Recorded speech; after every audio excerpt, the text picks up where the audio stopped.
सभी को नमस्कार। पहले तो मैं यहाँ मंच पर उपस्थित सभी सज्जनों का बहुत धन्यवाद देता हूँ कि जिन्होंने इस कार्यक्रम को एक बेहतरीन लेवल तक पहुँचा दिया है। फिर मैं हमारे प्रशासन से, जो पुलिस डिपार्टमेंट से हमारे साथी हैं, उनको बहुत धन्यवाद देता हूँ। उनकी एक बड़ी भूमिका इस कार्यक्रम को सही करने में है।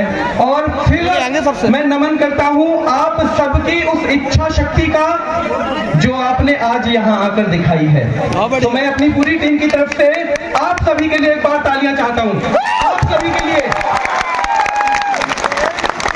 कि कामयाबी पे तारीफ होगी, बहुत बढ़िया, कामयाबी पे तारीफ होगी और कोशिश पे ताना होगा।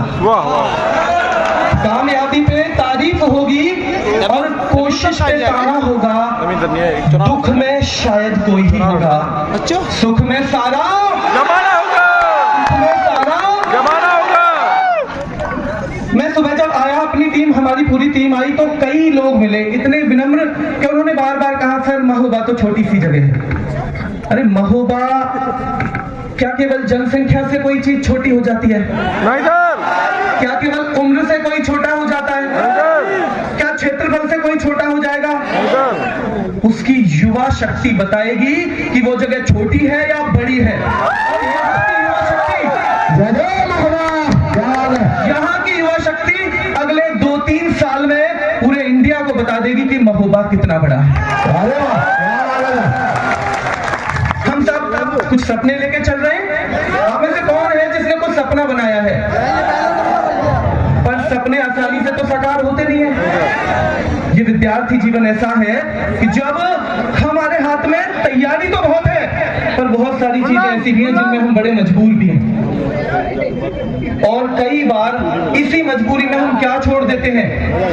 तैयारी छोड़ देते हैं। कभी मन उचट जाता है, कभी लगातार के लिए नहीं छोड़ते तो 2 महीने बैठ जाते हैं, कभी 15 दिन के लिए बैठ जाते हैं, और कहीं ना कहीं हमारा नुकसान उसमें बहुत होता है। यदि हम हर कोई एक भार लेके चल रहा है, किसी के ऊपर अपनी माँ बाप की उम्मीदों का भार है, किसी के ऊपर अपने पड़ोसी के ताने का भार है, किसी के ऊपर बहन की शादी का भार है, और किसी के ऊपर अपने भाई के भविष्य को बनाने का भार है। तो कई बार ऐसा हो जाता है कि उस भार को हम इतना महसूस करने लग जाते हैं कि हमारे लिए चलना दूभर हो जाता है। गलत तो नहीं कह रहा हूं, होता है दूभर।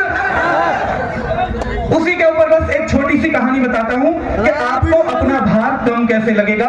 2 से 3 मिनट की कहानी रहेगी। एक ऊंचाई पे बड़ा मंदिर था, वहां पर पेरेंट्स थे, उनके 2 बच्चे थे। वो लगभग हर 15 दिन में, 10 दिन में उस मंदिर पे जाया करते थे अपने बच्चों को लेके। सीढ़ियां बहुत थी मंदिर जाने तक, बहुत सारी सीढ़ियां। अब उन सीढ़ियों में एक दिन माँ बाप नहीं जा पाए, तो एक 8 साल की बेटी है, 4 साल का भाई है उसका, वो बोले चलो भैया हम ही दोनों चल देते हैं।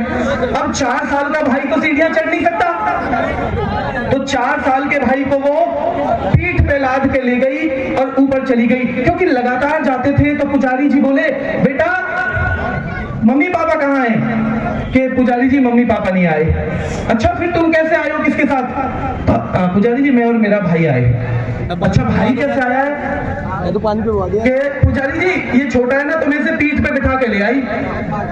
पुजारी बोले, बेटा वजन नहीं लगा? कि बाबा ये मेरा भाई है। नहीं बेटा मैं ये नहीं पूछ रहा, वजन नहीं लगा? बाबा ये मेरा भाई है। बेटा तुम समझती क्यों नहीं हो मेरी बात? मैं कह रहा हूं वजन नहीं लगा, ये वजन है इस बच्चे में, और तुम भी 8 साल की हो। बोली पुजारी जी समझ आप भी नहीं रहे हो, ये मेरा भाई है और भाई का वजन नहीं लगता, भाई का कभी वजन हो ही नहीं सकता। अपनी तैयारी को आप ना अपने सपनों से जोड़ दो। आप अपनी तैयारी को अपने सपनों से जोड़ दो, वजन लगना बंद हो जाएगा और आप वो करके दिखाएंगे जो जमाने में कोई नहीं कर पाया। कुछ परिस्थितियों से परेशान हैं हम, पर कुछ ऐसे भी तो करते हैं हम में से कि जी अभी तो बहुत समय पड़ा है। समझ लेना कि बहुत समय पड़ा है, बस यही वहम सबसे बड़ा है। बहुत समय पड़ा है, बस यही वहम सबसे बड़ा है। और मैं कई लाइनें, मतलब कई क्या 2 लाइनें ही बार बार बोलता हूँ। तो संदीप सर रास्ते में कह रहे थे आपसे ज्यादा तो आता नहीं है, आप उन्हीं लाइनों को बोल देना। मैंने कहा ठीक है। तो जब भी परेशानी लगे ना, जब भी मन टूटने लगे, तो शीशे के सामने खड़े होना, कहना है कि दुख से ना घबराना पंछी, कि दुख से ना घबराना पंछी, ये जग दुख का मेला है, और यूं तो भीड़ बहुत जंगल में, उड़ना तुझे अकेला है, उड़ना तुझे अकेला है। तो हम चाहते हैं आपसे फिर एक बार वो वादा कि अगली 12 जनवरी तक हम नौकरी, इन्हीं शब्दों के साथ मैं बहुत कृतज्ञ हूं कि आपका और आपके जो माँ बाप गार्जियन आए हैं, उनको पूरी RWA टीम की तरफ से नमन करते हुए मैं अपनी वाणी को विराम दूंगा।